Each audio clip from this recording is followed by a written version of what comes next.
Olá, tudo bem com você? Hoje a nossa igreja está de luto. Maria Isabel, irmã do ancião Davi Porto, depois de tanto sofrimento causado pela doença, Deus, em sua misericórdia, a deixou dormir. Para ela, Jesus já voltou. Vem a pergunta: como assim? É simples. Ela dorme, não sabe de mais nada. Nem vê o tempo passar. Mas para nós, vivos, temos que nos manter firmes e vencer as tentações do inimigo que ataca de todos os lados. Passar por provações, perseguições, doenças, até mesmo a morte. Mas sempre firmes na fé em Deus Altíssimo. Jamais negar a Jesus Cristo, nosso Salvador. Isso às vezes parece que dura uma eternidade, um minuto, mas para aquele que dorme não sente mais nada. Então, para ela, é um fechar e abrir de olhos e despertar para ver Cristo voltar e ir ao seu encontro, e depois vamos nós, os vivos, em seguida, para reinar com Cristo em seu reino por toda a eternidade.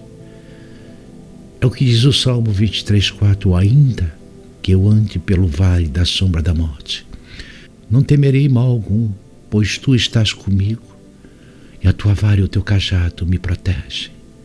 E eu habitarei na casa do Senhor por todos os dias sem fim. Bem, vamos então para a nossa primeira lição de domingo. A sarça ardente. Depois que Moisés fugiu para Midian, ele teve uma vida relativamente fácil. Ele se casou, teve 2 filhos, Gerson e Eliezer. Êxodo 18:3-4. E fazia parte da família de Jetro, seu sogro, o sacerdote de Midian. Moisés passou 40 anos tranquilo sendo pastor. A mesma atividade de Davi nos Salmos 7:8, desfrutando da presença de Deus, especialmente revelada na natureza. A primeira lição da semana é a sarça ardente.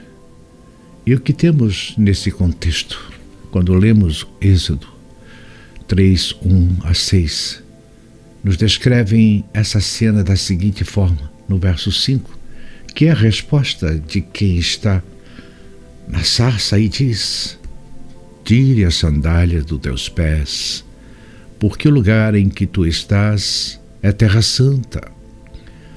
Você vai se recordar que Josué também passou por uma cena semelhante, em que o lugar onde ele está é um lugar santo e é necessário que ele tire as sandálias.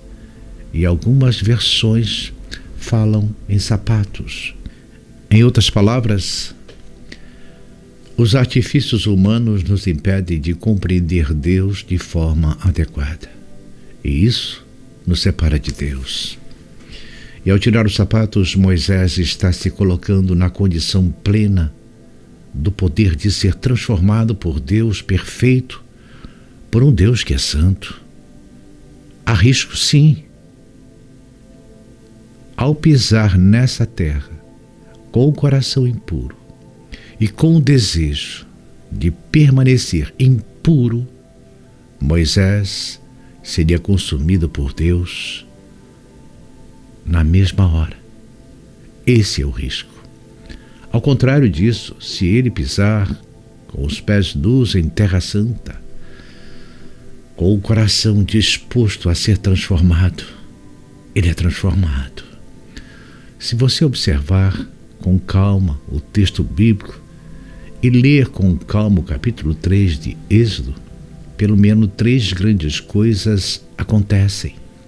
Primeiro, o fato de Deus usar aquilo que é comum, uma sarça, um arbusto comum, para revelar aquilo que é extraordinário, a sua glória, a sua grandeza. Se queimarmos um arbusto comum, ele desaparece em minutos, mas Deus usa esse arbusto sem graça, sem sentido comum, para transformá-lo na presença divina. A segunda coisa, em sequência nessa cena, é a terra que está ao redor desse arbusto. Ela se torna santa. Não por causa da terra, não pela sua natureza, mas porque está ali Deus e Ele é santo. E a terceira coisa, o fogo que consome, entre aspas, aquela sarça, mas não a destrói, é o fogo que purifica e que transforma o coração. Esses três elementos presentes nessa história estão conectados com vários outros exemplos na Bíblia. Talvez o mais famoso deles seja a purificação do ouro. O fogo que arde ali não destrói a sarça, só retira o que é impuro. Não destrói a terra, só se torna santa. Não destrói aquele que pisa sobre a terra com os pés descalços, apenas transforma o seu coração e o seu caráter. Isso nos ensina sobre Deus e sobre o que Deus pretende conosco. Se você olhar a sequência desses versos, o verso 2, o verso 3, o verso 4 e o verso 5, cada um deles tem uma referência interessante sobre o que está acontecendo nessa transição. O primeiro dos versos, que é o verso 2, diz que o anjo do Senhor aparece ali, numa chama de fogo, ardendo naquela sarça. Essa expressão, o anjo do Senhor, não aparece só aqui na Bíblia, aparece em outros lugares da Bíblia. E todas as vezes que a gente vê isso, é a manifestação da divindade de Deus pleno, fazendo-se presente, interagindo com o ser humano. Há situações em que outros anjos de Deus aparecem, mas nesses casos específicos, onde essa expressão que aparece aqui de forma substantiva e direta, o anjo do Senhor, nesse contexto, é o grande eu sou, Jesus Cristo. Quando Moisés se vira para ver o que está acontecendo na sarça, a glória de Deus se manifesta ali. Esse é o segundo aspecto, que é o verso 3 dessa sequência. O terceiro aspecto é o chamado que acontece. Deus repete o nome de Moisés 2 vezes. Moisés, Moisés. Não é a primeira vez que isso acontece. Se você voltar na história da Bíblia, você vai ver Deus fazendo a mesma coisa com Abraão, chamando Abraão de forma repetida. E isso mostra a intensidade do momento, a urgência do momento, a necessidade que Moisés preste atenção. E por fim, no verso 5, tirar as sandálias da terra, que agora é santa, como uma forma de integração direta com Deus, permitindo que Deus atue na sua transformação. Moisés, ao ouvir o chamado, ele responde: eis-me aqui. Isso nos traz uma lição importante para o nosso tempo, e que a gente responda afirmativamente aos chamados de Deus. No texto de Hebreus, no capítulo 12, nos versos 28 e 29, diz: sirvamos a Deus de modo agradável, com referência e santo temor, porque o nosso Deus é fogo consumidor.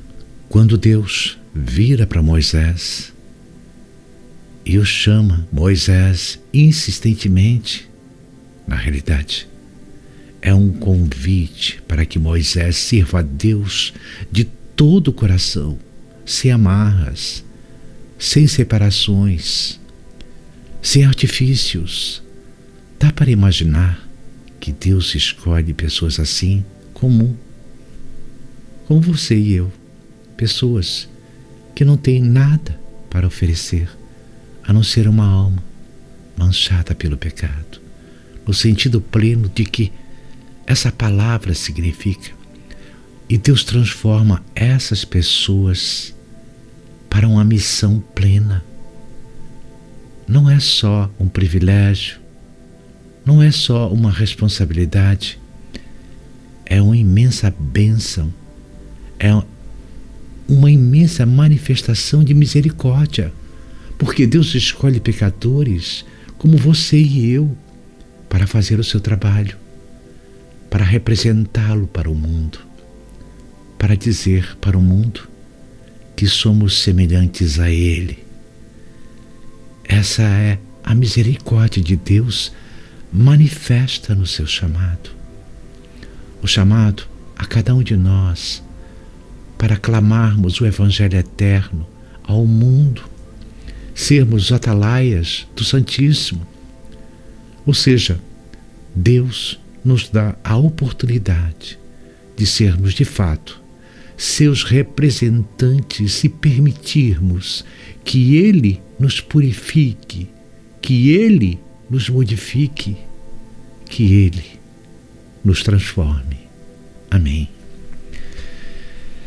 Bem, não perca a lição, a segunda lição, o anjo do Senhor.